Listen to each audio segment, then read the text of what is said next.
SteamWorld Quest: Hand of Gilgamech is the latest entry in the loosely connected SteamWorld series from developer Image & Form Games. Another genre shift in the vein of turn-based strategy game SteamWorld Heist, Quest is a card-based RPG with a solid story and excellent combat. While the experience is extremely linear in terms of exploration, there are numerous possibilities and strategies that arise from the tight and fine-tuned turn-based battles. SteamWorld Quest follows aspiring knight Armely and her pals Copernica and Galileo as they return to their village only to find it up in flames. The story sees the heroes pursue the menacing Void army responsible for all of the destruction, and it takes them to places like the College of Alchemy, where Copernica studied, and the Cursed City, which houses a coliseum with extra challenges. The writing is filled with wit and charm, and pop culture and video game references come up regularly. You eventually encounter two other party members that join your group of 3, and you can switch them in and out between battles. Prior to combat, you create a deck of 24 punch cards that represent actions you can take when you get into a fight. Each character must be assigned 8 cards from all of the cards in the inventory, and this makes up the moves they can use.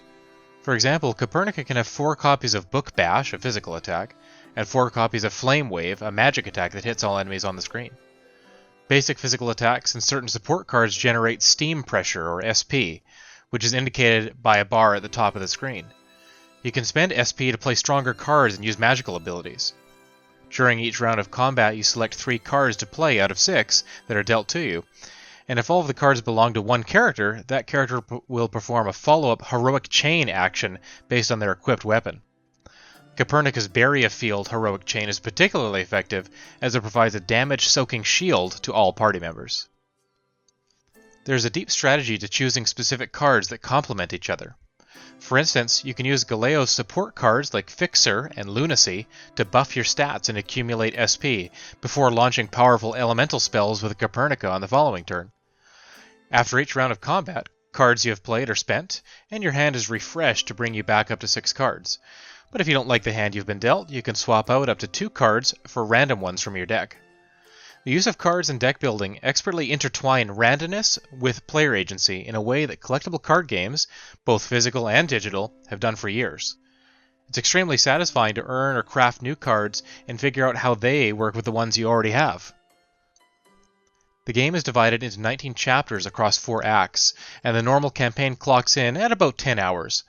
This might seem a little on the shorter side for a role-playing game, but the use of chapters and frequent boss battles give SteamWorld Quest a really good pace. Experience earned from combat allows you to level up often, increasing your health, strength, or magic stats. You can equip different weapons that boost your strength and or magic, and bestow a different Heroic Chain ability. 2 equipment slots are available for accessories, and these can raise your stats as well, make you more adept with certain elemental types, or render you immune to negative effects like poison or sleep.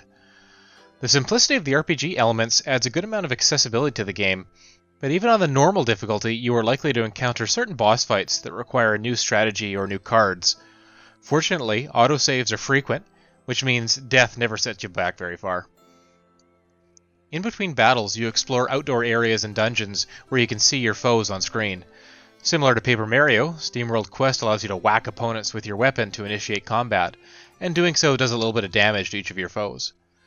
There are treasure chests to find too, and most chapters show you the percentage of chests you have found, giving a little incentive to replay areas to seek out what you may have missed.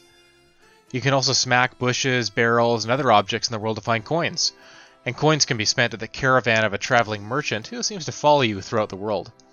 From the merchant you can buy items, weapons, and accessories, but you can also upgrade existing cards to make them more powerful, and craft completely new cards using materials you gain from eliminating enemies. Finding the merchant in each chapter and outfitting your characters with new equipment and cards adds variety and contributes to that sense of progression in the game. Quest employs a vivid and bright cartoon art style similar to other SteamWorld games. The music and sound effects are pretty standard fantasy RPG fare, but they certainly don't detract from the game. What does stand out, however, is the character design. The combination of RPG archetypes, the knight, the sorceress, the healer, with the robotic steampunk characters works really well. And while you do end up seeing many of the same types of enemies pretty often, the bosses and side characters you encounter are delightfully unique. SteamWorld Quest is a well-paced and fun expansion into the RPG genre. Fans of previous SteamWorld games will appreciate the aesthetic and the style of the game, and RPG enthusiasts will find a deep but accessible card-based combat system. Outside of the Colosseum challenges and the 3 difficulty modes, Squire, Knight, and Legend, I don't see much of a reason to return after completing the game, but I found the length to be just right. My time with SteamWorld Quest was thoroughly satisfying, and in between playing lengthy Final Fantasy ports, I was glad to have a more compact experience close at hand. Rather than running out of steam, Hand of Gilgamech plays its cards rather perfectly.